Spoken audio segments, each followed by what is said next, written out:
like me the first 2 weeks of logging. We get done Grubbis and people would be like, logs? It's like, oh crap. Yeah. Oh no. I did not push that button, sorry guys.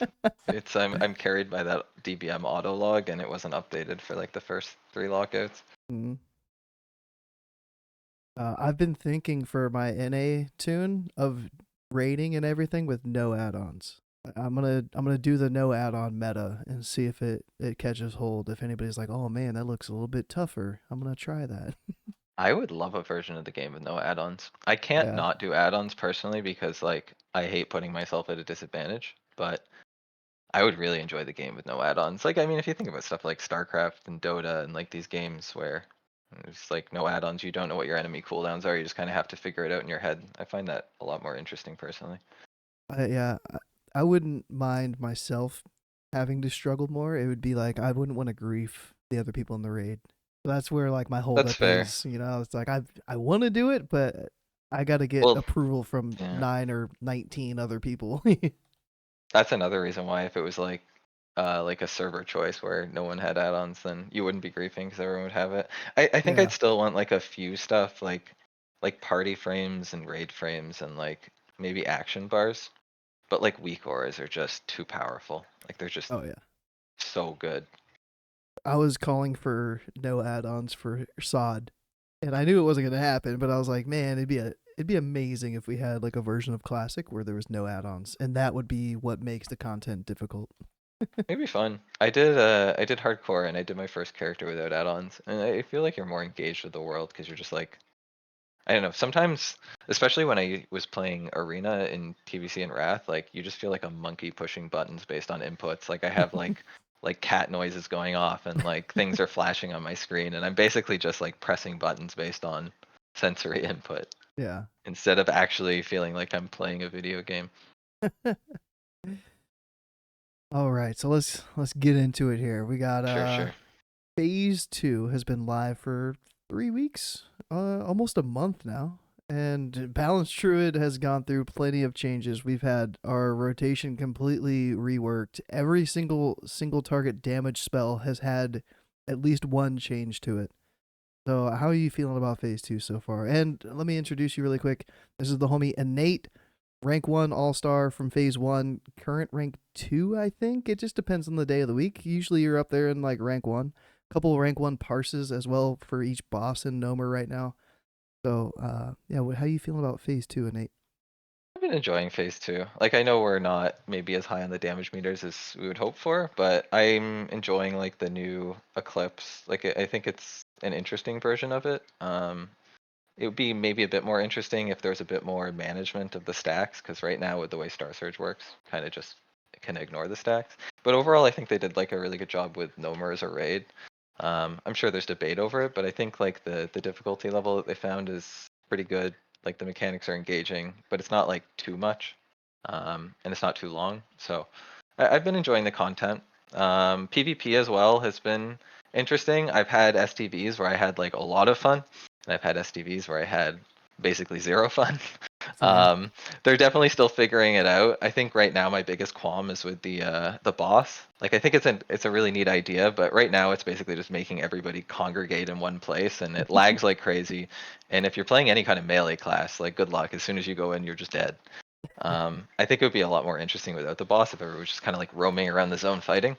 But there's a lot of interesting stuff to try out, and at least they're constantly making balance changes, which hopefully the tuning will eventually end us up in a good spot, and it gives us lots of interesting things to think about. So no big complaints about phase 2. Let me we uh we have a little bit of show notes here, but I'm going to veer off of that already on the first topic here and Sure. ask you, how do you feel about the Rune acquisition of phase 2 compared to phase Mm, 1? Because we had Dream State, we've got Eclipse. I think those are the only two I really have so far. There's other healing yeah. options or melee options, but uh, a little bit of a quest line behind both. One has a level requirement of level 30. The other one, I don't think, has a level requirement for Dream State. But Eclipse, you had to get to 30 and then do a couple quests, and it Yeah. was okay. Like it was fine, I guess. I think the feedback I've seen recently, I cringe sometimes when I say feedback on Reddit, but like there's some truth to what people have been saying, and that a lot of the runes were gotten late in the phase, and I think that it could have made the leveling a lot more interesting if you got some of those kinds of like spec defining runes very early on, so that you got to tinker with the gameplay and get to see like how Eclipse is functioning and stuff. Um, as far as like the quest lines are like somewhat interesting. I think the Nourish one's a little toxic on a PvP server. I just did it today, which wasn't too bad because I think like a lot of people have done it at this point. But you're basically running around the world for an hour, and if you die, then you have to go again, and you're going, Rinse, repeat. Yep. yeah, you're going in like a bunch of contested zones, which can get pretty toxic. Mm. So maybe that one wasn't super well thought out on a PvP server, but overall, like I think the biggest feedback would just be like getting the runes earlier would have been cool, because like doing Scarlet Monastery a million times because I'm a degenerate who's going to optimize the fun out of the game, and not having any runes was fine, but I've done it before. Like it would have been cooler if we maybe had like one or two of the runes early on to just mess with and make the leveling process more interesting. I think my gripe with it was how our rotation changed after they reworked Star Surge, and then they added some new buffs where our dots do additional damage, but it's tied behind being in Moonkin form, which we can't be at level 40. So it's like it Yes, would have that's been true. cooler if our dots got buffed while we were leveling as well, up to Yeah. 40. Like tying it behind Moonkin form, I was like, cool, but and then yeah, trying to level up a new tune. I've just leveled a tune up to I'm 37 right now for my first Druid alt, and 25 to 30 takes a long time. We're gonna get some Yeah. new XP. It's gonna take shorter time, but still not having Eclipse from 25 to 30, not having the spell pushback from Eclipse Yeah. is that feels really bad. So spell pushback earlier on would be huge, but that's currently level 30 minimum to get that protection. Yeah, and especially with the way that they changed Star Surge, or well, just call it what it is, nerfed Star Surge. Like the leveling was pretty comfy when a lot of your damage was tied to instant casts, but Yeah. if we're supposed to sit there casting a Starfire and we're just getting bonked by mobs, it's a little less fun without the pushback. So it would be good to see it. I can't actually imagine trying to cast Starfire like without Eclipse. So like you don't have this cast speed buff, you don't have the pushback. Like it's probably not very great in a leveling setting. All right. I've got the pre-raid phase 2 that you sent me for gear, and something right off the bat for pre-raid is like we've got no spell hit for pre-raid really, unless you got like a piece of BFD gear that's got Yeah. 1% hit on it, or maybe a crafted item like the tailoring boots or leatherworking gloves or whatever.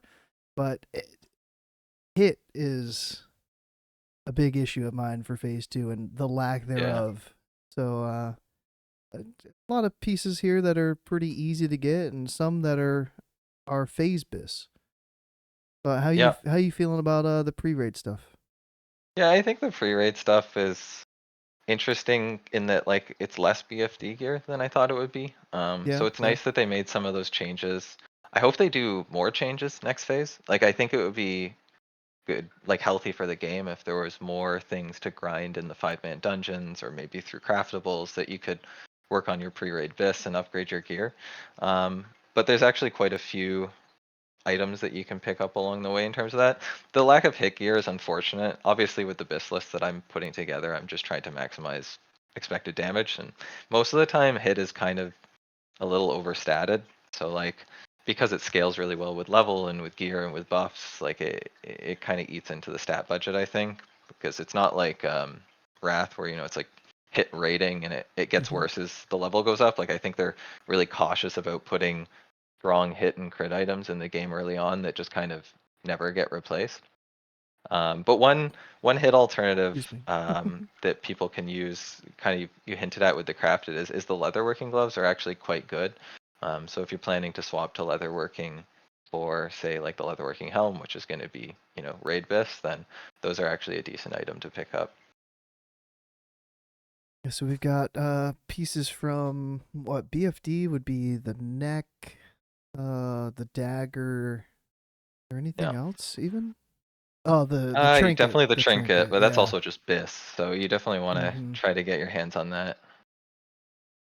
And then there's a couple of PvP pieces in the pre-raid set as well. We got the cloak. That's fairly easy to get. It took me Yeah. 1 or 2 events to get the cloak. It's a couple silver coins from the STV event. We've got the Dryad wrist bindings, which that takes a quite quite a long amount of time to get those, but that's Warsong Yeah. Exalted, which that carries on phase to phase up to level 60. So if you're not exalted with Warsong yet, I would still suggest to get that rep going.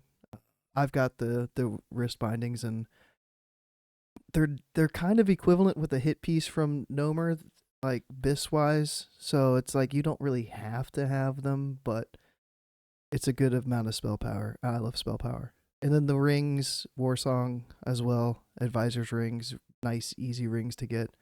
You've got Yeah. the Trinket, Rune of Perfection, that's from PvP as well. A couple of crafted pieces, the Dreamweave gloves, that's your phase bis. Those are easy to get, I think. The Robe of the Magi is one where it's like there's an optional piece. Yeah. The Dreamweave vest instead of the Robe of the Magi. I haven't looked at the price of Robe of Magi in a while, but I Yeah, bet you could save some gold if you just sacrificed a couple spell power for Dreamweave. I haven't looked at that one recently either. It was going for crazy amounts in the first week, but I suspect it's probably come down in price like a ton since then. But it's also one of those things that gets pretty quickly replaced in raids, so like, do you bother? Probably Yeah. not unless you're rich. I wouldn't personally. But if you don't put it in there, then everybody looks at your pre-raid bis and says, "Why didn't you use Rope of the Magi?" And it's like, Yeah, well, that's 'cause, you know, not bis. What are you doing? Yeah. it's cheaper to do this other alternative, but people don't want to see the cheap alternative most of the time. They just want to see what is my bis. Yeah, yeah. And then Star Belts crafted, Red Mage V pants crafted, South Sea Mojo boots is a Yeah. quest in Tenaris. What else do we have? Oh, the STV offhand. That's another one that's kind of it's weird because it's just arcane nature damage. There's no int. There's no stam. Like, Feels oh, very undertuned. Like it feels yeah, like the stat points are wrong on it, and I don't have like the calculations to prove that, but the fact that the yeah, graveyard one gives you like arcane damage, nature damage, and healing, and that's like a level 32 blue or something, and this level 40 epic gives you 4 more spell power and you lose the plus healing, feels almost like it's just not statted correctly, but either way, it's still bis. yeah. Oh yeah, bis is bis. I've got the white mains chap. I don't even know how to say that word. I've never even Chapeau. chapeau. Yeah, white I mains believe it's chapeau up there en for the français. helm. I've soloed the rare spawn neck, which is just beneath the jagged bone necklace in Scarlet Monastery Graveyard. And I've soloed the Inquisitor shawl in Okay. Cathedral, so like those items you could farm by yourself if you needed to. I've been trying to get the neck on my ult right now in Graveyard, and I've gone 5 lockouts where no rares have even spawned, and I'm waiting another hour for my 5 instance cap to reset. So if you did get this neck from BFD, then it would probably help you from going through this mindless farm of graveyard runs. But Yeah, I don't know, like I tried it on my mage ult and I read a couple of posts that were saying something about like if you kill these certain mobs, then the rare will eventually respawn sometimes and sometimes not. And after like an hour or two of just not even seeing a rare, I just was like, okay, I'm just not gonna do this anymore. I don't yeah, care enough. I'll just wait until I get the quest neck. but a lot of easy gear to get, I would say, Yeah, for pre raid, and uh, just no hit.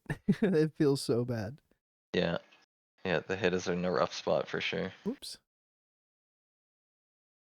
All right, let me see what we had next. Oh, we have the best in slot. So I'm gonna use my link for this one because I consider it bis because bis is bis, right? So irradiated, I think, is full bis. That's a fair interpretation. Okay, I okay. I think different people might have different definitions of bis. Like when it's basically within the margin of error and you lose 400, 500 health and I'm dying to pushing buttons, I'm probably gonna like grab the 2 piece, 1 piece, which also has more hit, which is nice.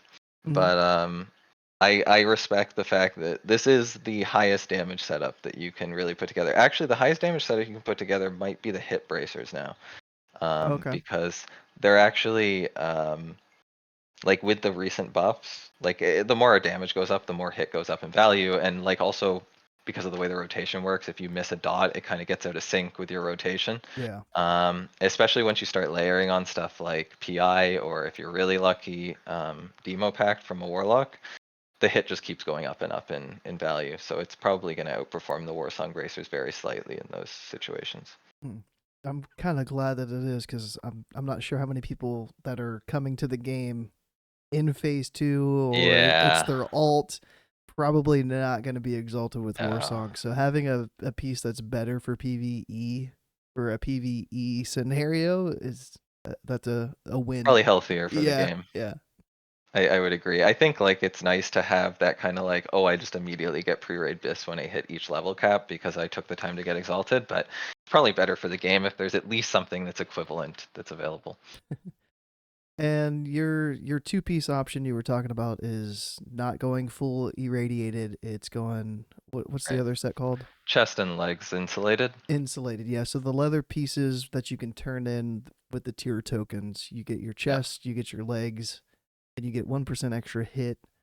Uh, I forget what changes. It's like some spell power is the amount of difference, but irradiated, you glow green, but you're losing some stamina. The way I kind of counteract that is I have my Rumsey Rum, so it's like plus 15 stamina, but I get a Oh, little bit of that stamina back. But you could argue, hey, if you had the leather gear, then that would just be a bonus stamina with that consume. But yeah. eh, I can see the argument either way. Like, I think it's one of those things where it's close enough that you kind of just go based on personal preference. My perspective is I'll probably use irradiated on all the easy bosses, where like it's kind of like the first three. There's barely any AOE damage. You just kind of use irradiated, and then on the last two or three bosses, I'll probably use the stam gear, and unless my raid is just completely killing it. But at the end of the day, it's like they're so close. Just take whatever gear you can get first. Like, yeah. don't worry too much about like targeting one specific one because they perform very close to each other. And as someone who has pugged every raid that I've done in Gnomer, Mm. so it just worked out that I got irradiated first. I got no pieces of tier, so it was just like irradiated just worked out. So I'm chilling with it. It's gonna. I don't know how I'm gonna feel about leveling with it. I wouldn't use it for PvP either, and I like to PvP a lot. So I'm still gonna try to get the Yeah, tier so that I can have like some cloth pieces with stamina and stuff. But yeah, yeah. weird situation here in Nomer with the tier sets that they put out. I think it's kind of interesting. I think it's always like with stuff like gearing and even like with runes. I think it's always more interesting when there's like multiple options. So like it's like there's things competing for each other. There's decisions being made. It's not just like very clear what you're supposed to do. All right, and then I hit you with a little DPS per item screenshot that I did earlier. Let me Sure. pull Yeah. that up here.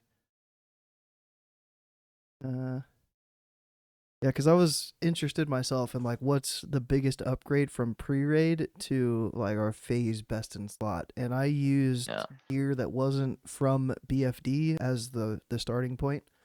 So you Yep. can see like the neck is the Ghost Shard Talisman instead of the BFD, the Hypnotic Blade for the main hand instead of the BFD dagger. There's a couple other uh, pieces there too, I think, from BFD that I didn't use in this, but uh, the chest, legs, and boots to me are like the three most important pieces. And then maybe like the Yeah. trinket after that. The helm, the crafted helm is really big. Like, what pieces would you suggest for like if there was a soft reserve run, Yeah. 2 item soft reserve run? Like, what are you looking at? Yeah. So I mean, like you don't have to worry about the helm, obviously, because that's just something you can make yourself. Mm-hmm. I think personally, I would be soft resing the trinket because there's just like no alternative. Like you just don't have anything else you can really use in that slot. After that, I might soft res the dagger, even though it's not the next biggest upgrade, just because again, it's going to have a lot of competition. Mm-hmm. And then probably irradiated boots, I think, are like the next biggest item. You definitely want to try to get some form of two-piece or three-piece if possible, but it's kind of flexible, like what you get first. You can work on getting like exact bis, but you can kind of just roll on the pieces and not, Mm-hmm. worry too much about which piece you pick up first for the tier. Mm-hmm. Mm. Yeah, I went and I tried to buy the trinket. I guess you have to have already gotten the BFD trinket. You can't just go to the vendor and pay 75 gold. Yeah. I went there and I tried to buy it on my ult just to Uh, see, and I was like, oh man. So yeah, like trinkets are really like few and far between for balance Yeah. right now. It's like you might be able to use a random engineering trinket, but other than that, we've got like one option from phase 1 that's best in slot, one option from phase 2 that's our other best in slot. So Isn't there yeah. something on Alliance side you can get some like flask? I haven't looked into it because I can't get it, but I think Alliance can get some like Thunder Brew flask or something that Oh, deals some fire damage. that might be. I don't know.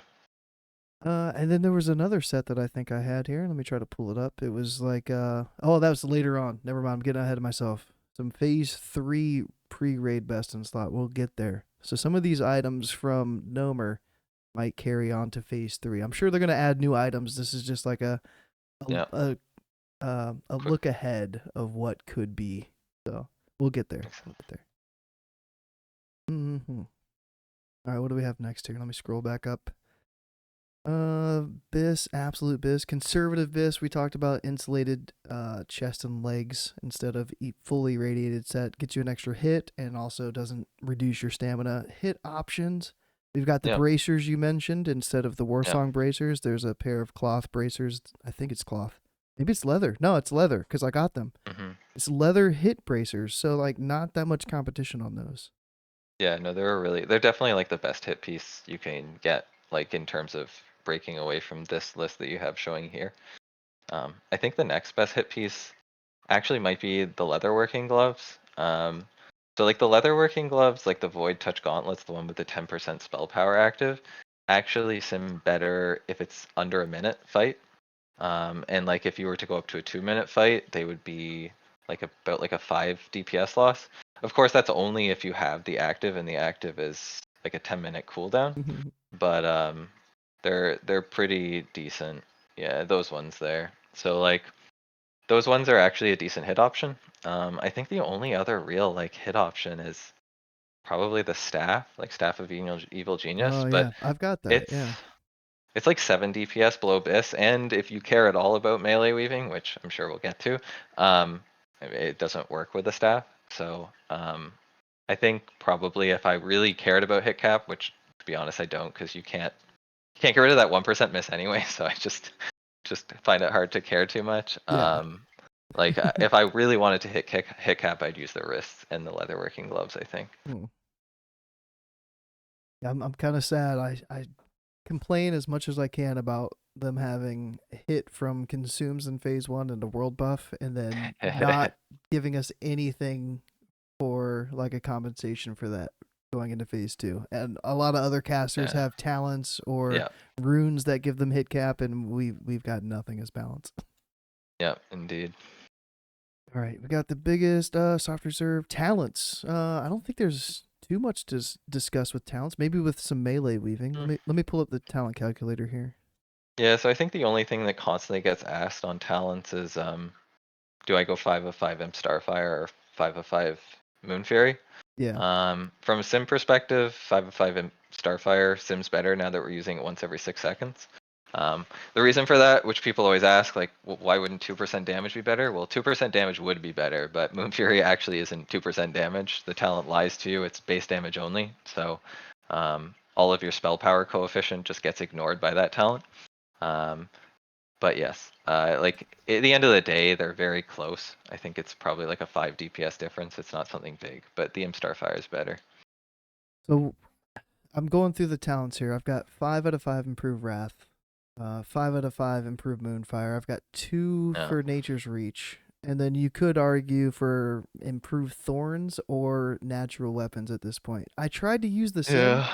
They said that natural weapons was coded correctly, but every time I've tried to add points into natural weapons, it just gave me no extra damage, and I would be in melee range. I'm like, Yeah. they said it was like 5 or 6 extra DPS, but I didn't see any added value. So is It natural should weapons not be worth? 5 or 6 DPS. Well, I mean, if you think about it, like if you look at the sim, I think it says that the actual melee damage is worth like 10 DPS. So if you Yeah, got it was like all 9 5 something. Yeah. points in this, it would be 1 DPS. So Yeah, it's just not worth it this phase. Last phase, it was actually like not great, but it was something. I think this phase, the two options are brambles if you want to throw it on your tank, or a lot of people just prefer to get like one in Nature's Grasp and a couple in Natural Shapeshifter because they want to use the same spec for PvP. I think That's that's me, probably yeah. a reasonable option. Yeah, I go for like a hybrid PvP PvE spec. So Yeah, I'm throwing the Nature's Grasp point in there, and yeah. Natural Shapeshifter's nice too. Yeah, I might throw two in Thorns though. Give my tanks a little extra threat. Probably not much, but any little bit helps because I'm ripping threat off the tanks a lot, pugging. What is your tank It usually? it Like what class? changes. I don't know. I think I've Okay, run with Warlock. I've run with Warrior. I've run with okay. Shaman. Yeah. So it's probably the player, not so much the class at that point. Yeah. Yeah. We do have some weird threat stuff going on, to be honest. Like there's something I swear there's something weird with Eclipse or maybe the Star Surge buff that's generating threat. Like not even the extra damage that you're dealing, but just like the buff itself seems to be maybe generating threat, but I it's really heard hard some to talk kind of about prove that. that. Yeah. Oh, Yeah.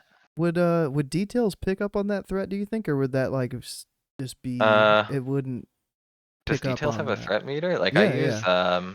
I use like threat classic too, I think. And I don't know. Like it seems to know what my threat is, so I think it's picking up on whatever it is. But I've been ripping off Shaman tank a lot this phase. Not Oh. so much off our Warlock tank, but the Shaman tank, I could not rip off him in phase 1, but phase 2, it happens if I go into melee. All right. So you were saying 5 out of 5 improve Starfire instead of Moon Fury is technically Bis. I will agree with that, but I'm one that I put 5 out of 5 Moon Fury because I like seeing bigger numbers. So just that little tiny base percent of the spells being 2% better. I like that over. Entirely valid. Yeah, I can't tell you not to want the big numbers. The big numbers are nice. but I do like to get stuns and Star Search and Starfire and PvP. Yeah, Getting an extra 3% chance to stun is pretty nice. yeah, for sure. All right, what do we have next here? We're moving right along. Oh, Meleekin versus not Meleekin. Yeah. So this is an interesting one this phase in that it's definitely way worse than phase 1. Like phase 1, I think melee was contributing about 10% of my damage, which is pretty substantial. There was actually a couple of times before Warcraft logs changed their rules that like it parsed me as a feral because I dealt too much melee damage. But this phase, it feels like the complete opposite. Like you don't really deal that much damage with melee, but at the same time, you don't really have to make any weapon choices in order to do it. So like you're Yeah. gonna be getting the Gizmo Blade either way. And once you have it, it's kind of just free damage if you're in melee range. So there's a couple of things that can buff it up, like obviously Dismantle Enchant has a chance to proc when you're in melee, but also Dragon Breath Chili scales 100% with spell power. The proc rate is terrible, but when it procs, it's actually okay damage. So like the combination of all those things is really only like 20-25 DPS, but it's still not nothing, and it's kind of free. And melee can, for anybody who's wondering that might be listening, is when Yeah, you're good in call. melee range and your weapon, your main hand weapon, has an attack speed of 1 point. I think you can get away with 1.6 if you have the Gnomer buff, because it increases your melee attack speed. Is I that believe right? that's right. Yeah, Yeah. I think I've been able to melee weave with Willing Sacrifice. Obviously 1.5, but I think 1.6 works as well. Yeah, so as long as your attack speed of your main hand is faster than your GCD, which is 1.5 Yes, seconds, then you will be able to get melee swings off for any instant cast spell that you use, like Fairy Fire, Star Surge, Sunfire, Moonfire, yeah, but not your casted spells. So you're not going to get a melee attack in at like while you're casting a Wrath or Starfire. So exactly. Yeah, and it's actually really easy to do. Like people hear like melee weaving and they think like, oh, that sounds awful. Like I've heard of like what hunters have to do, and that sounds pretty brutal. But like literally all you're doing is enabling your auto attack, and it just happens automatically if you're in melee range. oh, I just realized I didn't have like names below us or anything like that. So yeah, I'm Go. Down on the bottom, Innate is the homie up above, and yeah, he's a pumper ass Balance Druid in SoD. We pump sometimes. Dang. Maybe I used the wrong screen. I might have had a screen that had names on there. Nah, that's okay. Oh well. I'm just the guy talking. Oh. Oh. And I just screwed it all up. Did I get back in here? I think I'm back in I here. am back in, but Woo! I think you messed up your stream trying to It's back. It's back. It's good. all right. I hit the wrong thing. I clicked on the wrong thing. All right. Lesson learned. All right. Professions. All right. Yeah, I am an engineer, leatherworker right now. I have no plans on changing it, but that is not the optimal two professions to correct. have to parse right now for phase 2. You want to talk about some professions? Yeah, so leatherworking is good. The leatherworking helm is very strong. Even just the base stats are strong. The active, you'll notice like the tailoring helm has one more spell power than leatherworking helm, but for whatever reason, the leatherworking helm active is 8 seconds longer. So you get, 8 more seconds of 50 plus damage, which works out to be quite a bit better. Um, the other, the other benefit of leatherworking is the leatherworking gloves. So if you're in a raid that's killing Grubbis or Viscous Fallout in 30 seconds, you're actually going to see a DPS increase using the leatherworking gloves. As for second profession, the enchanting sigil is just like incredibly powerful this phase. Like it doesn't compete with anything. You just kind of get 20 free spell power.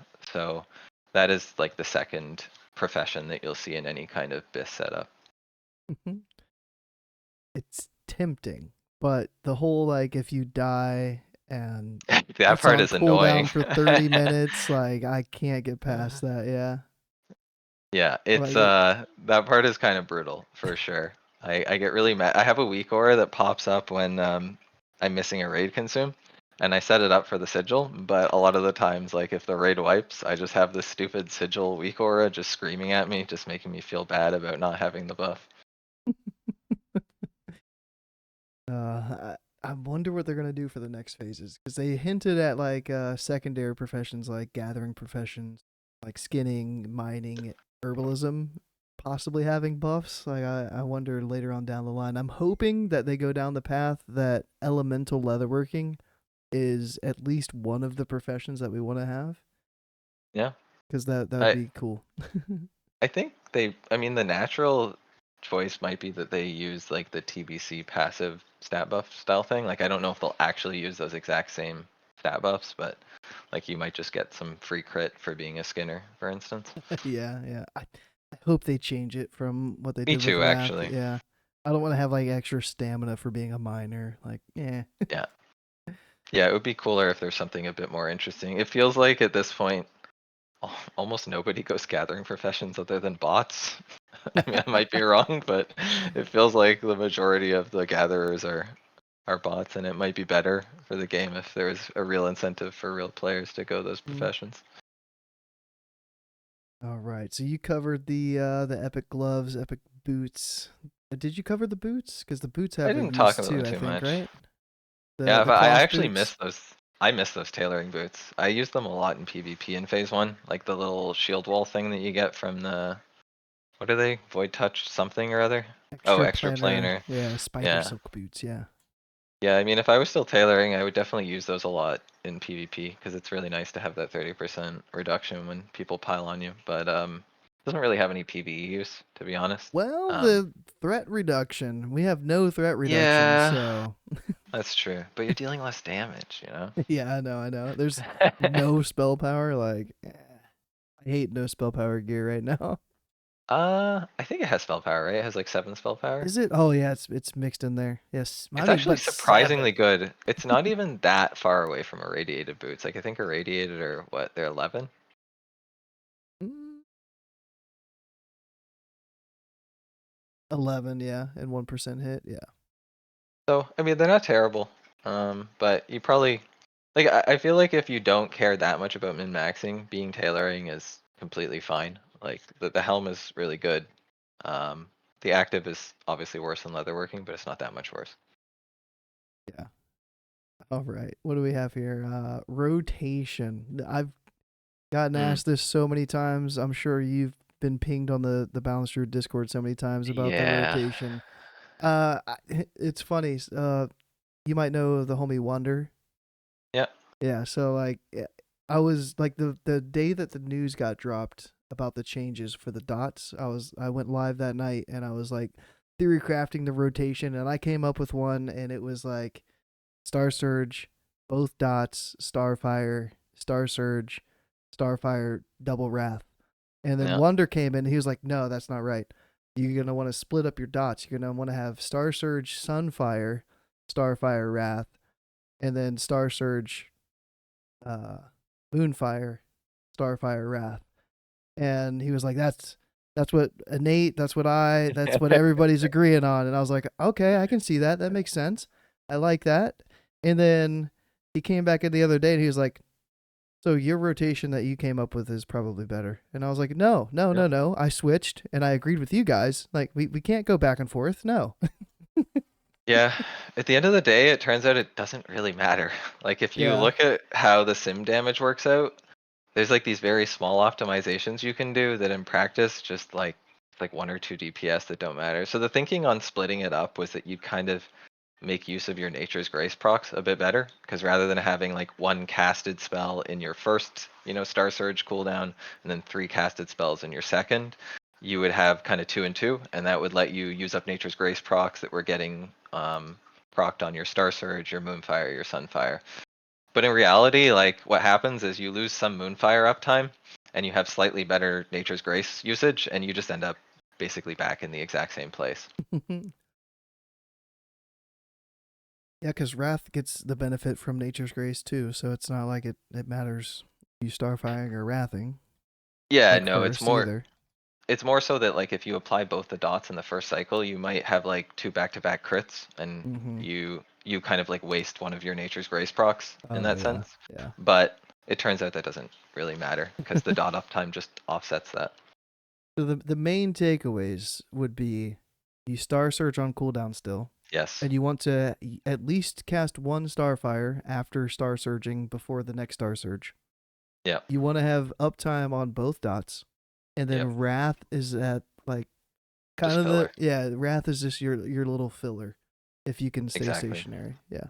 Yeah, that's basically it. And like if you get really down to the details, like you can get very, very slight DPS increase by dotting before your Starfire, but personally I don't really recommend it because if you've done Gnomer, there's like a decent amount of movement in these fights, and if you delay your Starfire, it might be the case where you have to move during the cast, and then you end up delaying a Star Surge cooldown, and that just ends up kind of killing your overall damage.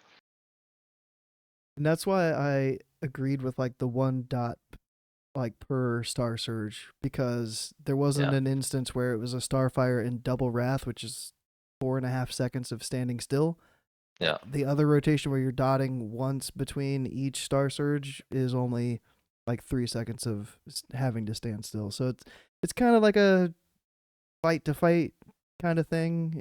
One fight it might be better to do one yeah, rotation, quote unquote. Another fight it might be easier to do another one. It's kind of like a one little way that we need to like react in our rotation. It's for like sure. if you move, then do this. Yeah, All right. And then multi-dotting. So, yeah. do you want to talk a little bit about trash, maybe too, or Sure. with? Yeah, so trash, I literally just blast. I don't dot because like trash dies so fast that you don't really get that much benefit from the dots, and it goes through a lot of mana. We move pretty quickly in my raid, not like speed running or anything, but we're kind of just like moving the whole time, and if I dot, then I just run out of mana. So really on trash, I kind of just use the old rotation of like Star Surge, Starfire, a couple of Wraths, rinse, repeat.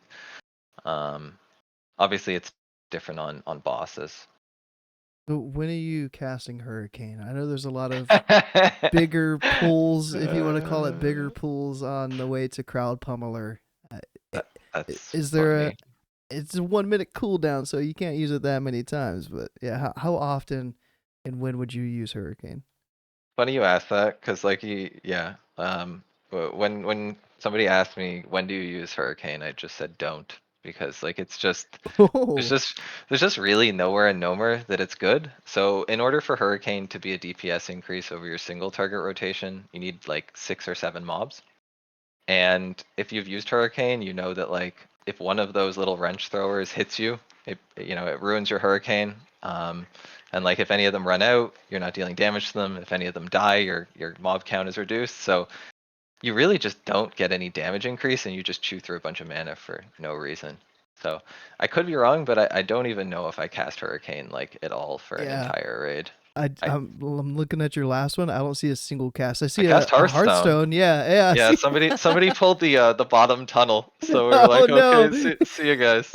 Yeah, I cast Hearthstone in raid more than I cast Hurricane. 6 war stomps, no hurricanes. That's an interesting comparison. Yeah, yeah. Hearthstone is higher priority in my rotation Yeah. than Hurricane is. Wow. War, War Stomp's getting some usage in there too. But yeah, I wish I could say the Hurricane was good, but it is not. I mean, I'm using hurricane, but You can use it. that's a It's really lot. good. Yeah. So what it's really good for is if you're like drinking beers while you're raiding, because Exactly. then you Yep. can kind of just like send it and have a couple of drinks. 10 That seconds it's off of my definitely bis mouse. for that, but if you're trying to pump, it's not great. Oh man, I really did. I should have looked. I didn't realize that you weren't using hurricane at all. That's hilarious. Again, it doesn't really matter, right? It's trash unless you're speedrunning. Like who cares? And if you're speedrunning, I don't know. You're probably like using wild growth on trash or something to. Oh I yeah. don't even know what the speedrunners do, to be honest with you. We don't talk about resto spells here on this channel, Oh, so sorry. no, Was no, that yeah, illegal? yeah, yeah. No wild growth. No wild. I'll cut it out. It's fine. It'll bleep me out. Yeah. All right. That's fair. This is one that I threw in here, and you sent me some links. Weak ores. I don't use weak ores myself, but if you want to explain the weak ores that you sent me, there's 2 links here. Do I just Yeah, link the for first sure. one, or do I link You can just both? link the profile because they're both in there. But like, I just Okay. use a couple of weak cores myself. Like, I made like a little druid pack for myself where it has, like those little animations around your character when you get a Nature's Grace proc or when you get like a Storm Rage proc. And then it has like an Eclipse tracker as well as like a Star Surge buff tracker that are very big and obvious so that I'm aware. And then the last thing I had is just kind of like a dot and fairy fire timer that's a bit more obvious for me. All this stuff is kind of centered around the center of my screen because that's where I keep my unit frames. But if you stole them, you could probably just drag and drop them wherever you want. And then I guess the second one is just like a raid buffs thing. So it just kind of like has a big icon on my screen screeching at me if I'm missing my elixir, or my wizard oil, or my enchanting sigil, or my food buff. Because I'm really bad at remembering to refresh those. So when they hit like 2-minute cooldown, it starts, kind of popping up on my screen and letting me know. All right, cool. We got the big part of the episode here, if you want to Oh call it an yes, episode, the boss strategies. So yes. can I've already got your last run from February 29th up here. Can I use that run for all the bosses? Can we? Sure, why not? All right. Let's promote the title though to normalize PI because nobody really wants to deal Uh with this power infusion. I was gonna put that on the thumbnail. I was gonna have like a little chat bubble of Uh, like your guy and have it say normalized PI. I would love that. We have like a bunch of people in our raid that enjoy, pumping, and it feels bad because you have one, maybe 2 disc priests per raid, and everybody wants the PI, but not everybody can have the PI. All right, so we've got Grubbis. The fight doesn't like none of the trash waves count towards this boss. It's just Correct. the boss, like none of the ads. So are you trying to build Eclipse stacks and get like a Starfire, Star Surge proc before the boss spawns? Like what Yeah. are you doing during the trash up to when the boss comes out? So generally, like obviously the first few trash waves are just free. And then you get a trash wave where you have the cloud spawn, you pull everything into the cloud. You get another one without a cloud spawn that you kill, and then the last one before the boss is when you get another cloud spawn. So like the people in our raid, especially the warriors, feral and rogue, like to pull out like one elite mob to the side that they use to pool their rage and combo points and kind of like prep themselves. And I also use that mob myself to get like my Star Surge buff refreshed. And then what we're doing on like the pull the boss. So my understanding of the boss is it starts the encounter the moment you interact with him or his pet. So like if you don't touch him and he doesn't touch you, like it doesn't start anything. But as soon as you apply a debuff to him or you apply any damage to him, that's when the encounter starts. So we kind of have like an agreement where we try to time all of our damage and debuffs to land like right as he hits the doorway. So I'll cast the Starfire that's buffed from kind of that Star Surge mob, and then just go into single target rotation. You can see the Void Madness in there because I was using leatherworking gloves on this one. Unfortunately, this phase you don't parse if you don't crit on Starfire, and I believe I had like 0% Starfire crit if this is the raid I'm thinking about. So, what can you do? But yeah, it's just single target rotation, target dummy after that point. Yeah, that feels bad to see 0 Starfire crit. Yeah, I mean the top ones have like 50% crit. It's just yeah. what can you do, you know? You've got some thorns. You must have ripped threat and got some thorns damage. Is that some secret tech there? It's not secret tech. It's Okay. ripping threat. I really don't want the pushback. Trust me. I'm Yeah. and I also don't want to lose my world buffs on the very first boss. But there's some weird threat stuff that happens sometimes for sure. You do have an easy throw dynamite there. I do. So I've been told it can backfire, but it just deals damage. But it's to me it's just free damage, right? Like it hits for about as much as a solid dynamite, and you just cast it right after an instant cast, and it shouldn't clip any of your cast times. Oh, okay. Because, yeah, it's got a 1-second cast, but you can macro that into something else? You can just use it during the GCD. So if you use Star Surge and then you immediately use your hotkey for easy throw, then it should go off before you need to cast your next spell. Hmm. I like that. I like that. Because I've got engineering, but I really don't use it, so that at least would make me want to throw that every once in a while. If I could Yeah. macro it. I don't want to, like, have to hit 2 keybinds to throw a dynamite. I want to be able to, like, Um, Star Surge and throw dynamite at the same time or something. I don't know if that works. You can try it. It might. Yeah, It's yeah, not yeah, I'll something I've try it. tried. I actually might try that out because that would be a lot more convenient. I'm hitting 2 keybinds. Yeah, that's what I did in Wrath, and that's the only reason that I threw bombs, because it was like Starfall and then throw a bomb at the same time, and I didn't have to think about it. Makes sense. All right, so yeah, damage done to the Cavern Deep Pillagers, Cavern Deep Ambushers, and Yeah, Chomper nothing else is counts. excluded. Yeah, so no reason to multi-dot on this fight or worry about doing damage. I mean, I think they've done a lot better of a job with Gnomer, which is yeah, fair because yeah. they didn't. I don't think they expected people to be parsing in BFD and like there's Christmas break and all this stuff. But it feels like the damage that you deal is aligned with like actually doing the raid correctly, which is nice.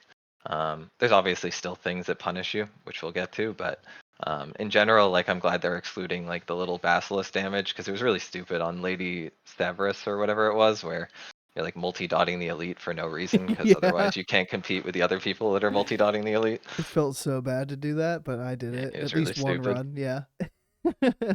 Definitely had a salty tank once or twice when I pulled threat from having like dots on this pointless elite ad. Yeah, like, what are you doing?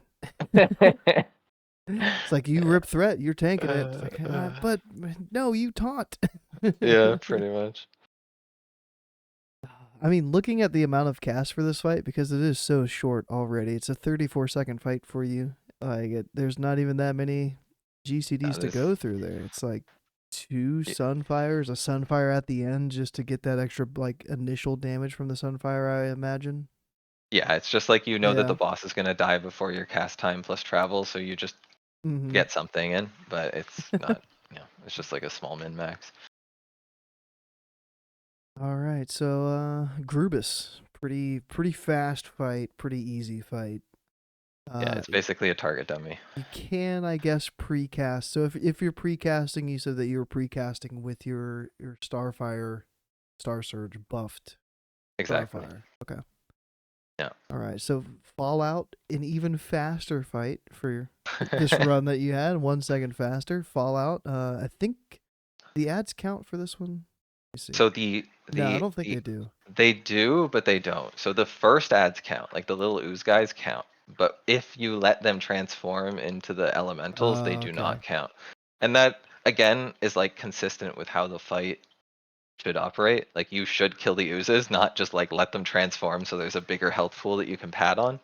So the way we handle it in our raid is mostly just like when the ads spawn, we just kind of passively cleave and nova them, and then just try to burn down the boss. And if any of them transform into elementals, we use like our counter spells, because as long as you keep them locked out, they don't really do much to you.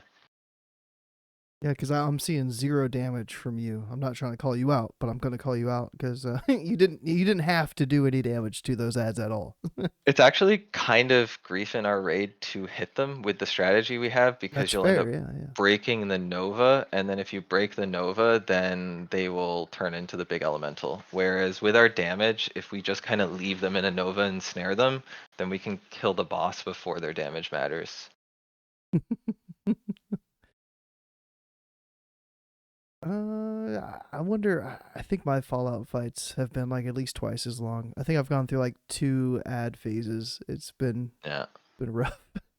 Yeah, it's one of those things where it can spiral, right? Like if you're in a raid with lower DPS and people that are less sure about what they're doing, then you have to kill the ads, and some of them will transform, and then by the time you get back to the boss, like he has another set of ads coming out. But I think in this run we might have even pre-potted nature pots just so that the healers could pump as well. Nature pots are very cheap. They're like 15 silver and they just absorb all the damage. So like we kind of just like focus on pumping this boss and just stalling the ads. Hmm. Oh yeah, I see your nature protection potion there. That's a lot of absorb damage. 1350 to It's 2250 nature huge. damage. Yeah. For 15 silver, it's really big. It's like really good on this fight. It's really good on Electrocutioner as well. Hmm. All right. So Fallout, not a difficult fight, especially if you have a strategy to ignore the ads. Yeah, the only other thing I call out here is like you saw it in my damage breakdown, but that fire shield damage is not like imp fire shield. That's oil of immolation. So like if you're feeling rich and you want to deal a bit of extra damage, oil of immolation doesn't share like cooldown with anything, and it just kind of ticks for 50 damage every 3 seconds to everything around you. So pop that right before the ads come out, and you'll have like a little bit of ticks on the ads as well as the boss. Okay. And If you're that rich, you can did literally just chain this forever. So like you can just, but I don't have that much gold. it did 11.7 DPS. So I mean Not nothing. that's more than most single piece upgrades, like single item Yeah, upgrades. So that's fair. And it can crit. it can. I think it even benefits from Imp Scorch. We're getting really sweaty here. I like it though. I like it. Oh, we got boss number is 3 and 4. Are they mixed up? Crowd They point. are. So Electrocutioner should be next. I think that the way they did it was they were expecting it to be the order that it was in the original Gnomer, but then Blizzard swapped the bosses. So like Electrocutioner was the dude that was up on the platform that you got the workshop key from, Oh but yeah, yeah. now he's like down at the bottom and they moved Pummeler. So Electrocutioner, I've gone through. I think every single pug I've done has had a different strategy for this fight. So you have a minute 7 kill time. What kind of Yeah. strategy are you guys using for this fight? So in this one in particular, I think we use the pre-pot nature again, which is really just, I don't know, it's just comfy and it's kind of free. Like you can just pop it on the trash leading up to it and it doesn't really get removed. But as far as like strategy goes, we basically just split our DPS into 2 groups, like one on the left foot, one on the right foot. And then we also split like, I don't know, this is a really bad picture. It makes us look like our raid is not doing it right. But like we should have one set of DPS on the right foot, one on the left foot, and then we have a healer on the left and on the right, and they're the soakers. So like the priest will move out, he'll like soak, and then when he gets hit, he'll move back in, and the other healer should move out. And we kind of just like rotate the 2 healers as our soakers. So like I think the priest will move in eventually, but that seems to just kind of take care of it, where the DPS doesn't really need to move. As long as they're sitting on the foot, like the chain lightning will hit that, like that specific group, and then as long as your other soaker goes back out, it's just one person moving. You should have warned me that 3 people died on this pool, and I would have stopped it. I would have paused it. That's okay, man. I don't remember what happened, but we have sloppy raids sometimes too. It's Oh. I don't even remember what this specific raid was. As far as Moonkin stuff goes on this, I think you don't want to actually really do your standard rotation here. Like you want to save your dot applications a bit for when the knockback is coming. Because if you do your standard rotation and then your dots are up and the knockback comes, you don't really have anything to do. Whereas if you wait until the knockback occurs, then you can kind of reapply your Sunfire Moonfire as you run back to the boss, Star Surge, and then go back into standard rotation. But that depends a bit on like having timers for when those things are going to happen. Yeah, the only thing with like the dots, if you happen for this fight in particular, if Star Surge is on cooldown, Sunfire, Moonfire are both on the boss. You get Yep. knocked back. You can down rank your Moonfire to rank 6 and hit a rank 6 Moonfire instead. So it'll do the initial damage. It won't apply like a new dot, and there'll Yep. be 2 Moonfire dots applied at the same time. But I kind of would like it if I got knocked back and I used a max rank dot instead. So it's like the saving a dot for that scenario. Yeah. Yeah. And I think I'm not sure if I misheard you, but like I don't think if you downrank the Moonfire, you'll get like a second dot No, application. no, You'll you just won't. get the No. initial. Yeah. Yeah, yeah. So like it's better than nothing for sure, and it's better than like screwing up your dot timer a lot of the time.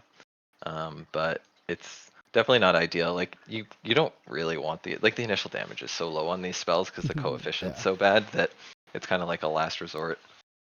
And it's an extra keybind. I don't keybind True. enough anyways, so. All right, Electrocutioner. Boss number 4, the boss that I think I have a 50-50 chance of getting knocked off of this platform with this boss myself, but we've got Crowd Pummeler. Yes. Uh, it, Uh, this might be the most RNG fight in Gnomer. What do you think about that statement there? so you're talking about the fact that like you may get forced to move or you may not get forced to move. Yeah, you could one run be able to stand still and do like a single target rotation, like a patchwork style fight, like a sim It's fight, true. or you could have to constantly move the entire fight and deal with the implications of that. There's definitely some RNG. There's things you can do to mitigate against it though. So like one thing is kind of just being in melee range makes the angles a lot easier. Like if you're very close to the boss, then you have to go less far to get like the angle to avoid the frontal. Um, Kind and of I like think the the other last boss thing, in BFD, yeah. yeah, exactly. And then I think the other thing with this boss is like when the little gears come out, you want to make like use of all the time that you can move in your standard rotation. So like anytime you're star surging, anytime you're moonfire or star or sunfiring, you want to like use that time to move to a place as far away from those gears as possible, just so that when you start casting your starfire, you don't get like knocked back or forced to cancel it. Um, so like I think I just kind of sit in melee range for like 50% of the boss, and then when he gets below 50%, like I don't know this specific attempt, but a lot of the times I kind of get forced out because you can see like half my raid is just cluttered on top of the boss, so the gears all go there. Oh man. Yeah, it's a pretty quick fight. It's under a minute for you, so I think I've had some fairly quick fights even in a pug. Yeah, So it's it's not an too interesting bad fight. as long as you I've don't get one shot. Yeah, I've gotten one shot and I've gotten like triple tapped from a gear off of the platform. That felt so bad. The amount That's of a rough one. helplessness that I felt, like not being able to move my character and just watching it get knocked back. That's rough. That was rough. Yeah. I haven't had that happen. What I had happen to me was on my mage. I was kind of like zoned out, and then I saw the frontal coming towards me, and I panic blinked, and I just flew off the edge. Like I just was running forward, and I just blinked off the edge. But so far on the druid, it's been okay. It was confusing the first week when we were figuring out the mechanics. So like for our first raid, we didn't look at any guides or anything. Like we all agreed that we wouldn't look so that we could go in there blind, which is a lot of fun. But like we were all just getting one shot the first time, and then it took us a while to figure out. You need to look at like where his feet were facing, not where he was facing. But once I figured out, just like stare at the feet and see where the feet are pointing, it's been a lot easier.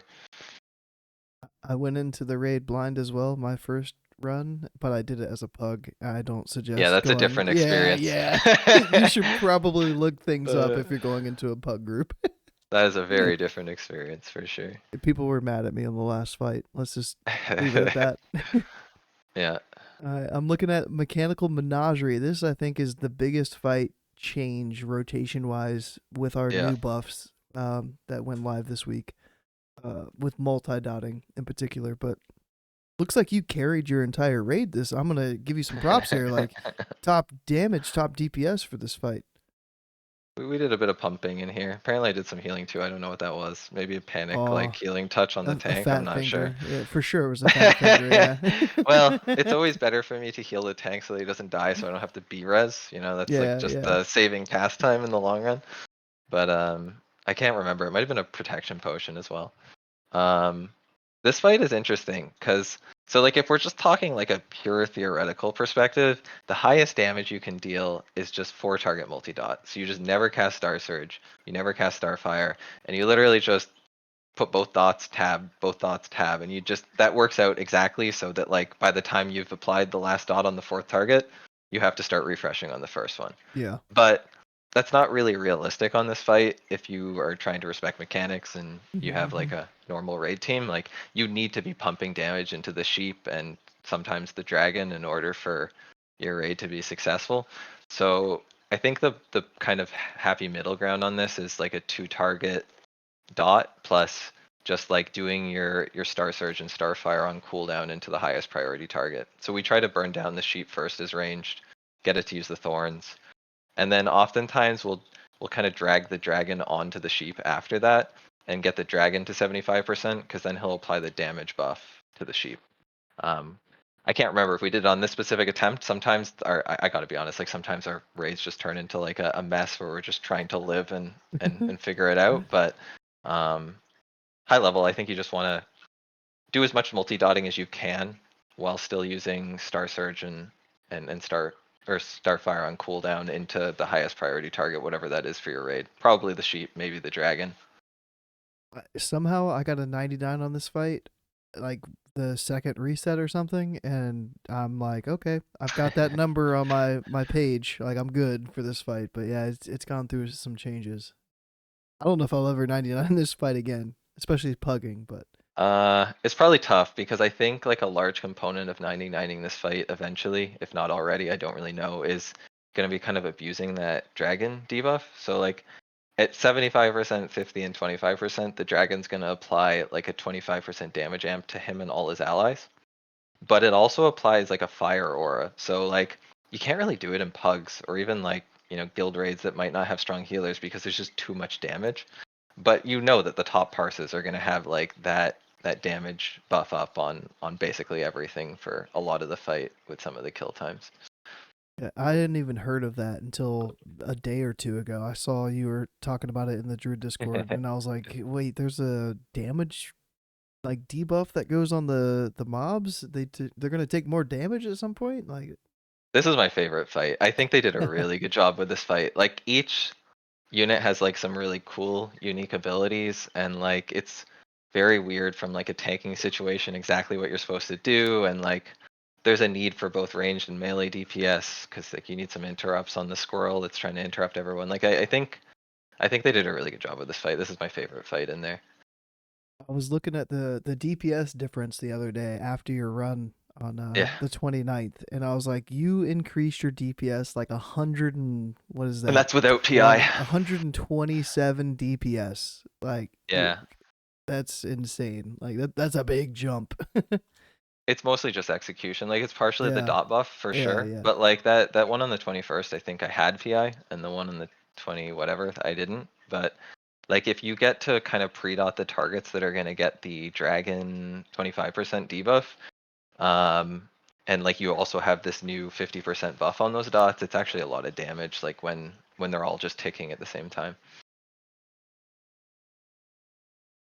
All right. Now the last fight, which balance shards are supposed to be the button clickers, but we're not button clicking on the Thermaplugg fight, are we? Am I? I think I click a few buttons. I don't know. You can check my Okay. damage Okay. taken. Like I think I press a few buttons. We in our raid generally we have like each of the caster DPS like on a singular button for the most part. and the healers will kind of straddle between two, Yeah, and that works pretty well for us. But I do think I press a few buttons. But you're definitely not parsing on this fight yeah, if yeah. you're like on bomb duty and you're just running Bomb duty, around that's what it is. hitting Yeah. buttons. Like there's just nothing you can do. I think this is so bomb duty in this raid. I think is entirely taken care of basically by our lock tank. Like the lock tank is kind of OP on this fight, to be honest. Oops. They kill the bombs. They don't lose threat during the kite phase. They're just like very wrong on this fight. So what are you able to like the pug group that I've been in, they're tanking the boss all like way out of my range. If I'm stood next to a button, they're for sure going across the room. Like how are you positioning on this fight to be able to I have like full uptime? I always screech at our tanks to, you can tell I'm a screecher, to kite around the center of the room. We like sometimes it's difficult, but we generally want the boss to be in the center because that allows everyone to just be close to a button. One of the worst feelings as a DPS, but also as a healer, is like if you have to run 20 yards from the boss in order to hit a button. And that's actually a lot of the times that we'd have our tank deaths in the early weeks was just when people had to run really far. So we usually try to kite around the center of the room if at all possible. All right. Any other tips or anything for Gnomer? Uh, no, I think we covered most of everything. Um, I think most of the fights there's like not too much cheese, which is nice. Yeah. Thermaplugg is definitely the hardest to parse on if you get stuck in a raid where like it doesn't allow you to pump. Like if you have to deal with bombs in order for your raid to clear, like you're not parsing. It's just it is what it is.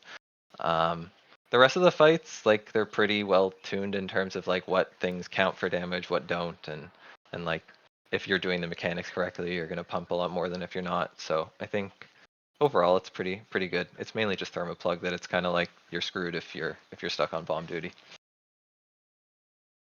I think the bomb. What do the bombs count? Damage done They to. do, but overkill does not count, and they only have like 160 health. So like Okay. you could probably look at. I think Bly's damage probably has like a decent amount in the bombs because he's searing painting, but like I'm pretty sure the way they categorize it, you don't get the full damage amount. You just get like the yeah the amount that up to the overkill, which I think is 160, which is nothing.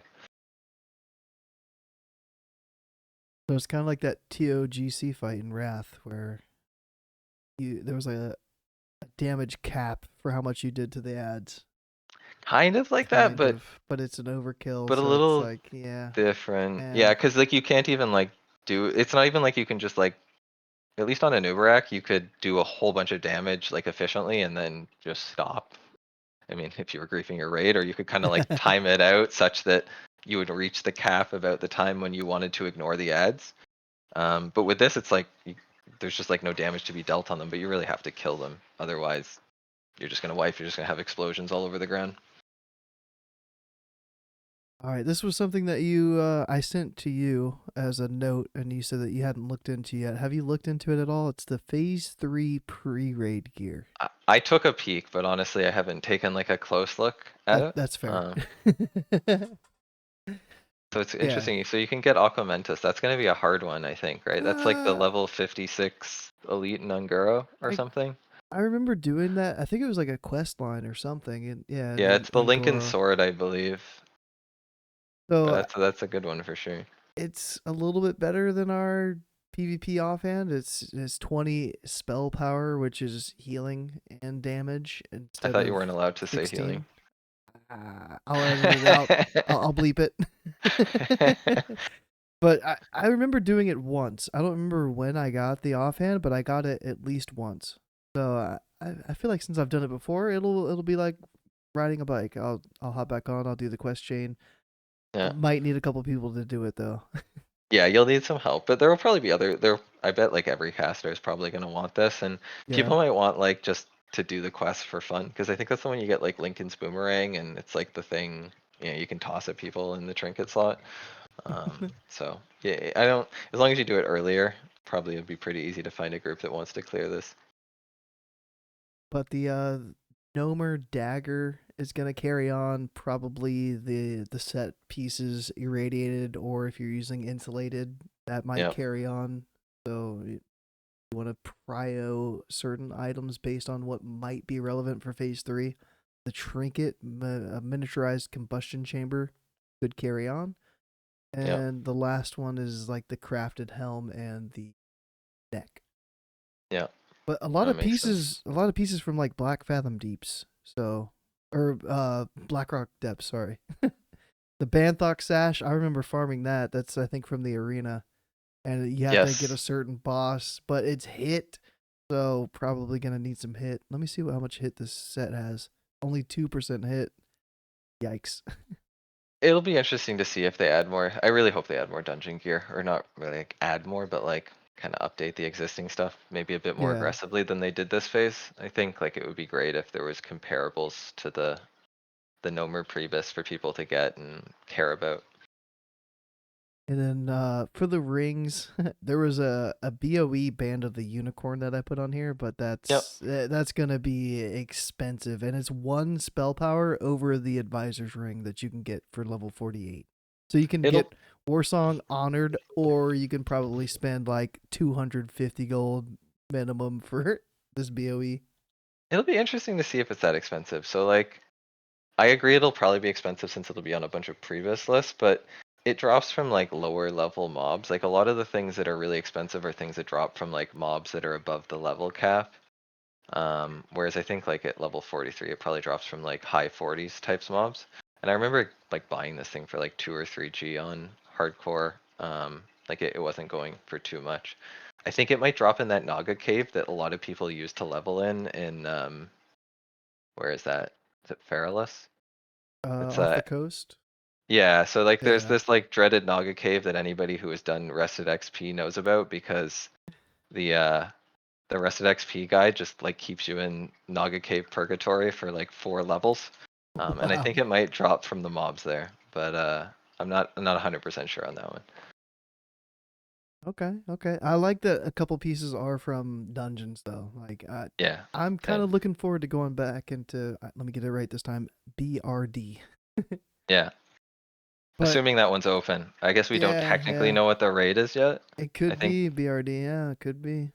could be. I don't know. I think my hunch is that it's going to be Sunken Temple just because they seem to be like trying to revitalize dungeons that see less use, and BRD is kind of like just like a classic dungeon with a lot of quests and the Oni chain, and it Yeah. seems like it would be a stretch for them to make it, but it's not impossible. That would be a really long raid. Like just get lost. Like where am I even going? Where are the bosses?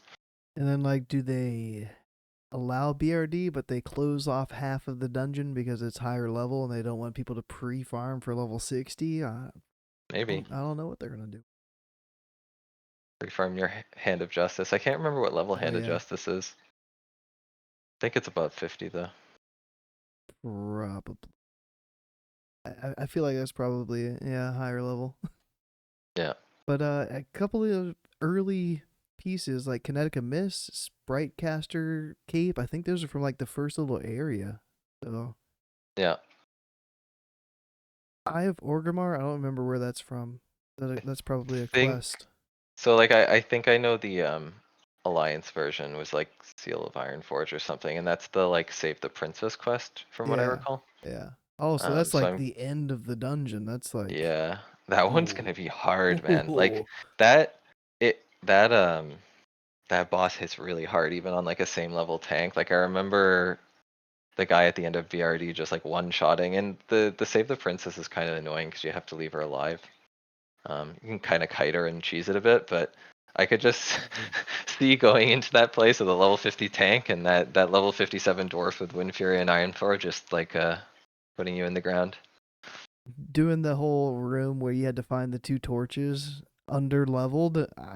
I don't Oh want to yeah, do that's that. true. Oh my Yeah. gosh. But Yeah, that's so a maybe you just have 2 bands of the unicorn, you know? yeah. Or a well, yeah. I guess it's not unique equipped either. You could have double You band can have two. unicorns. I've definitely had two before. Yeah.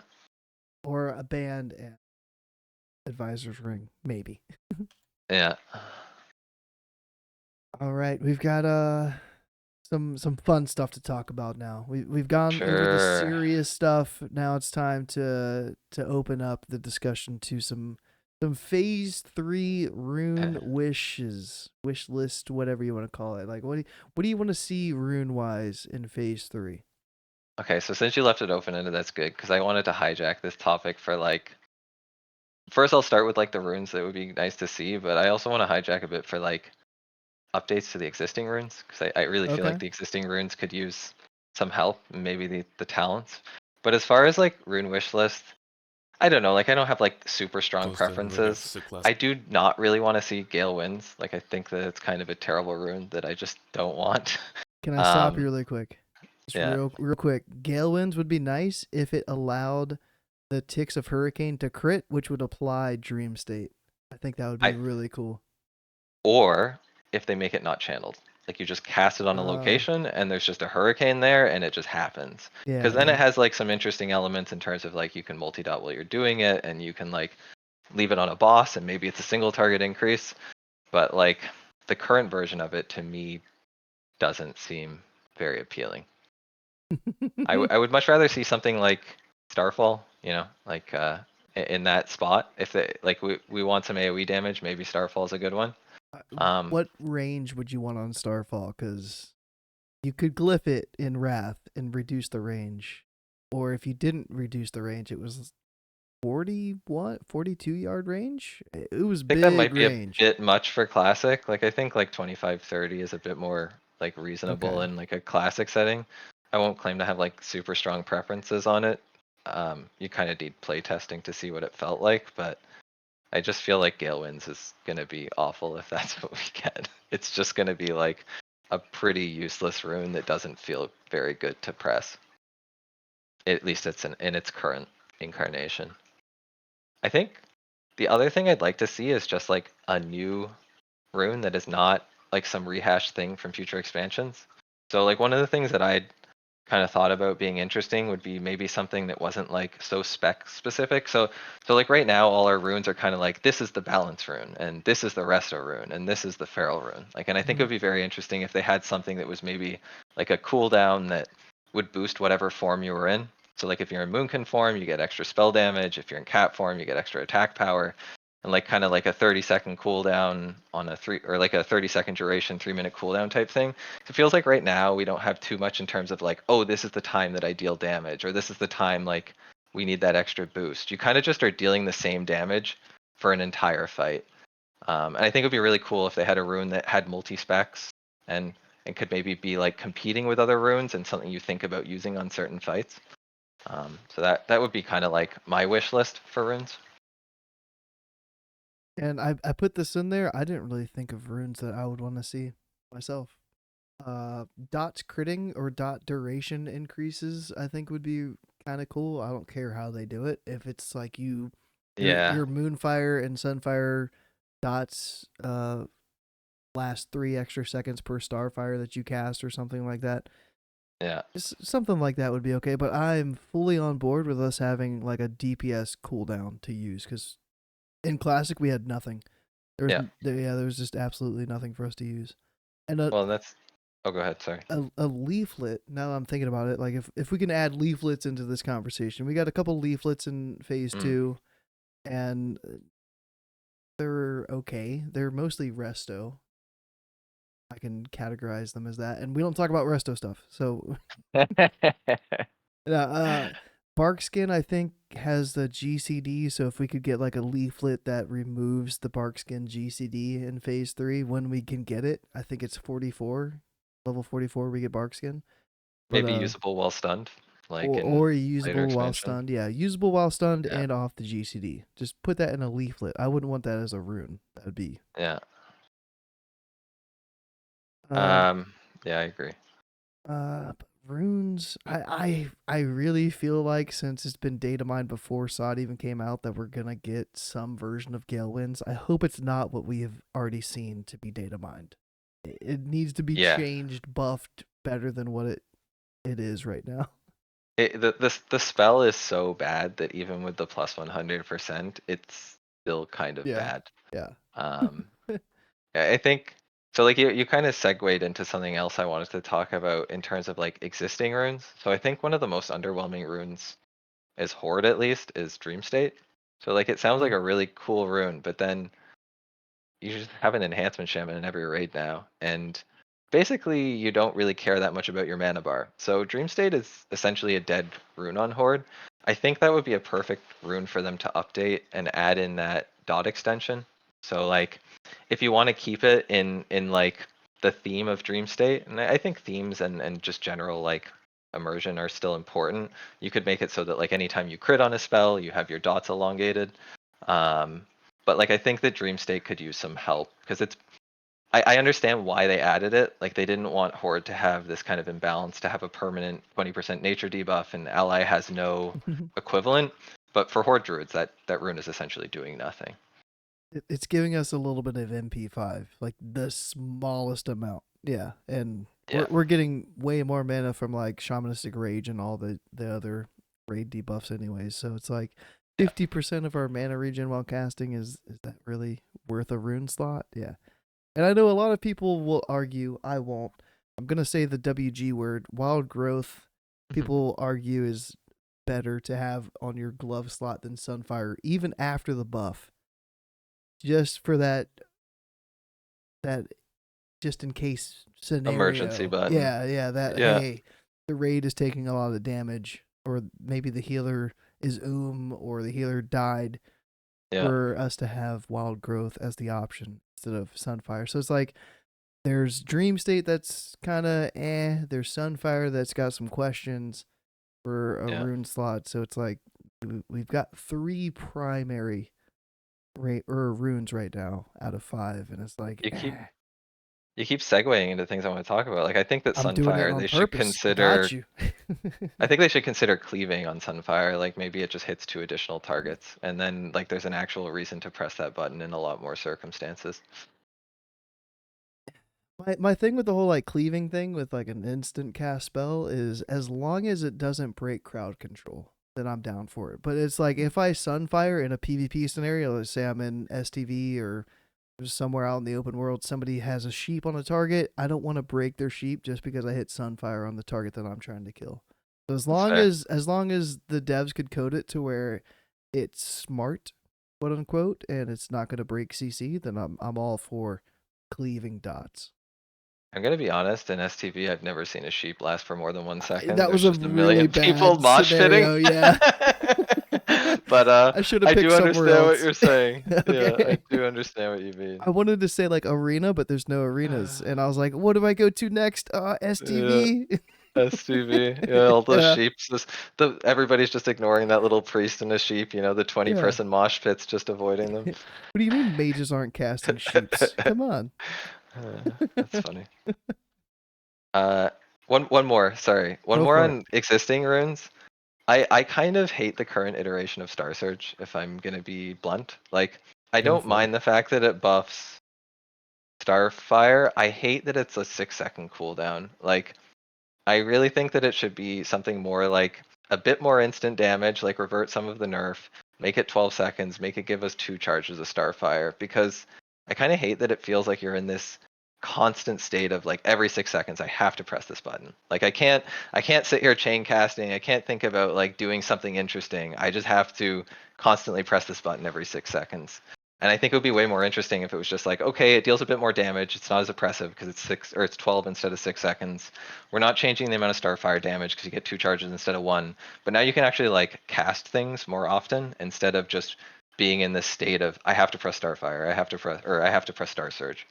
I have to refresh my dots. Because right now it feels like you just have a whole bunch of buttons that you just like have to push at a certain cadence and you can't really cast. That's fair. Very, very fair. But allowing us to be able to reposition every 6 seconds because we have to hit that cooldown, I kind of like my movement, my freedom to move. So if I'm having to stand still and cast more Starfires and Wraths because the cooldown of that spell is longer, no, that's a tough one. That's fair. I mean, it's definitely going to have its drawbacks, but I just think it Yeah, would, for me personally, I think it would just feel like a better mechanic. You'd also get a bit more burst in a PvP situation with the 2 charges. Like, it has counterplay. People can interrupt your Starfires, but you can like kind of back to back Starfire if they just ignore you, which I don't think is like the worst mechanic. Back to Um, back Starfire buffed would be some burst. it might just get immediately, nerfed as soon as somebody posted a Reddit screenshot of Starfires hitting them back to back. Yeah, But yeah. one can hope. All right. Any other leaflet, rune, any idle suggestions for phase 3? Any tier set suggestions? I'm throwing stuff at Uh, you here. so my other suggestion for phase 3 would be an update to talents. So I think there's some low-hanging fruit in the balance tree that just needs to be updated. Like I think Moon Fury should just be flat Arcane and Nature damage so that it affects total damage instead of base damage of spells. Because I think a large part of the problem with Moonkin scaling is almost every talent that they have is just base damage and gets nothing from spell coefficients. So I think that would be one change. I think they should make a similar change for Imp Moonfire because Imp Moonfire is also only affecting base damage. But then the bigger changes, and I'll give credit to Wonderkin on this one, is like some stuff in the feral tree they could make a bit more like generalized. So you could have like the armor talent grant spell power as well. You could have the feral crit grant crit if you're in Moonkin form. And the reason for that is we literally have no talents for the rest of the game. So like Yeah. after level 40, you get like one more point in Moon Fury, and then you have 19 points that do essentially nothing. And I think they could use the feral tree to kind of like revitalize like some kind of cross-specking and some extra points that we can get value out of. I wish that they would do that, but I feel like they've gone too far into balance and resto being like the specs that complement each other. I feel like if Yeah, I'm reading what they're doing, they would more so change resto talents to benefit us. But I'm fully on board with that too. Like I think Wonder's suggestion was like the more armor you have, the more spell power you get, and that'd be kind of neat. And then that would give value to Thick Hide for sure. And yeah, yeah, if we got some Sharpened Claws benefit from spell crit, that'd be huge. Because as a PvP spec back in Classic, I think I went into the Feral Tree to get Feral Charge. yeah. Yeah, so like if I could get Feral Charge and have some benefit from the first two tiers of talents, that'd be nice. Yeah, I think the other one he discussed was like maybe brutal impact also increasing the starfire stun. Like you just make it like all Oh, stuns are increased by 1 second type of thing. that'd be insane. I But would like like it, yeah. whatever they do is whatever they do. But like it just would be it feels very bad to just have 19 points that do Yeah. essentially nothing. Yeah. Like I think that it would help a lot to either whether it's resto or feral just have something that does something for balance. And then yeah, we didn't see that insect swarm is going to be usable in Moonkin form. Even So, if it is, I don't know if it's gonna matter. Like yeah. with the way that Eclipse is, I suspect that Wrath will almost always be better filler than Insect Swarm. I have not, like proven that per se. Like I'm not 100% sure on that, but because Insect Swarm can't crit, I mean it has a better spell coefficient, but it also doesn't get affected by Nature's Grace, and like I don't even know if you'll cast Insect Swarm even if you have it, and you can use it in Moonkin form. But insect swarm also can't be partialed, right? Can't be partially resisted. That may be true. I'm not sure. Ah, Wow, stonks are up. boom. Insect Swarm is back. Insect swarm. No, I would much rather I think go through the feral tree if there Yeah, were some sort of changes to it. Yeah. I think it's a more natural fit for sure. All right, we've gone through everything. Is there anything else you wanted to discuss? You want to throw my way? Because I kind of hit you with some curveballs. You want to throw any curveballs or at me? No, I don't think I have anything. Thanks for having me. It was fun to chat about it, but I feel like taking a lot of your time up already, so I'm good. Yeah, I've been getting some messages to get on my NA tune to do some stuff. So, Sounds good. yo, Innate, homie, thank you for joining me a second time. I think you're rank 2 right now, but I mean, who's counting? I'll It, have to fix that. yeah, yeah. Once you get Innervate, then I'm sure they'll be up there. Are you streaming at all yet? I don't think you were the last time I we don't really chatted. stream. Yeah. Honestly, like I don't know. I respect streamers for what they do, but I just kind of enjoy like my not being judged by a million people and dealing with comments in my chat. I enjoy just That's fair. chilling with my guildies, and I might stream sometimes just so that I have like VODs, but I don't really like stream seriously. And then you've also got a post that's pinned in the Balanced Druid Discord. I got to shout that out. You update it constantly. Anytime that there's any change to our spec, which is constantly being changed, you're updating it. You're keeping info up there. I don't know if that'll continue for phase 3, but hopefully it does.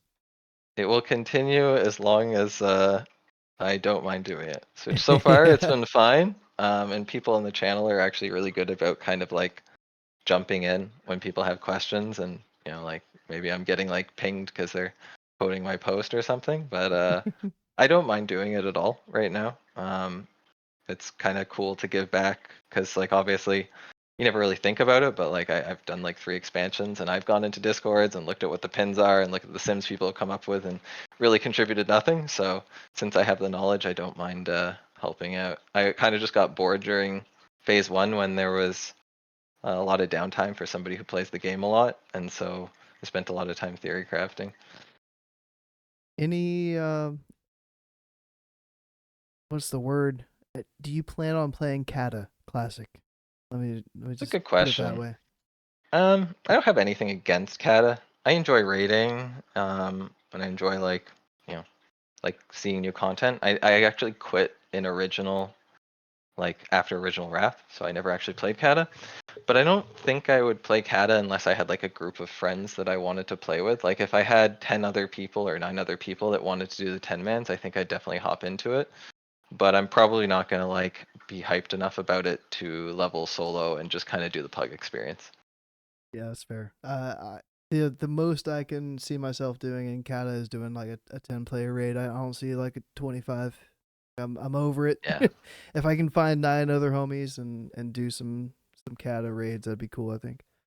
Yeah, I mean, I know it'll get talked to death in the next like few months, but like the raid size is a very interesting debate because I totally see like the benefits of the 40 man and kind of like the epic nature of it. But as the person who's been organizing the 10 mans in my guild, I'm not doing that if it's 40. 20, maybe I can palate that, but I'm not touching 40 man organization with a 20-foot stick. So Yeah. we'll see what they do with that. All right, man. Thanks again for coming on. Second time you've been on. If you're continuing to put in the effort, I might consider bringing you back in for phase 3. All right, sounds good. All right, bro. Have a good one. Take care.